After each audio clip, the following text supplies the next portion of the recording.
Okay, I'm really surprised about this one since this couple has been together for like 50 years and seems really, really strong. I'm talking about Kathy Hilton and Rick Hilton, Paris Hilton's parents. So she's a Pisces with a life path 3 with strong 13 karmic imprint. And he's a 4 with a strong 17-8 influence.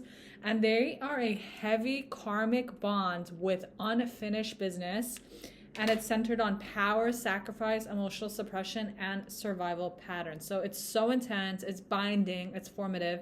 It feels fated, but not always easy or peaceful. That part makes sense.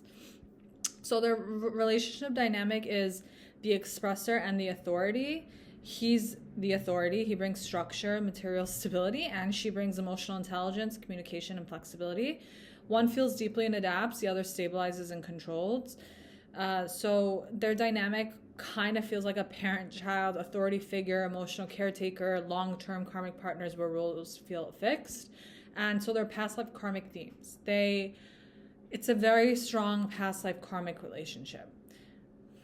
It involved survival-based partnerships, duty-bound family roles, emotional sacrifice in service of structure or power. So their past lives were like either a provider and caretaker during this hardship, authority figure and emotional supporter, and then family members bound by obligation rather than choice. Note how I didn't see lovers or partners. Unresolved karma, imbalance of power, emotional needs suppressed for survival, and this unspoken resentment or emotional debt. And they reunited in this life to rebalance the power, heal this emotional suppression, and release duty-based attachment. So their core lesson is love does not require self-erasure or control.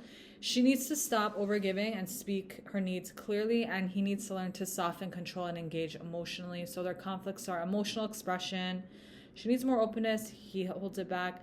Power and control. He dominates this decision. 3, she adapts until resentment builds, and responsibility and balance. She's carrying the emotional labor, and he carries the structural authority. So they have this strong karmic pull. Makes sense because they were like children when they met. Emotional depth on one side, structure on the other. And it can feel binding or inescapable without conscious work. So it's definitely not a light or casual bond. It's very formative. And their bond evolves into a healed karmic relationship with mutual respect and or a mentor style or a supportive bond without emotional burden, and or a relationship that closes cycles of sacrifice. So these are if the lessons are integrated. So if it's not, it'll feel emotionally draining. They will repeat patterns of control and sacrifice, and they may remain stuck in obligation rather than love. So my final insight on this couple is that this relationship exists to heal imbalance between emotional labor and authority. So it's not about endurance per se, it's more about like, can love exist without control and care exist without sacrifice? So that's Kathy and Rick Hilton.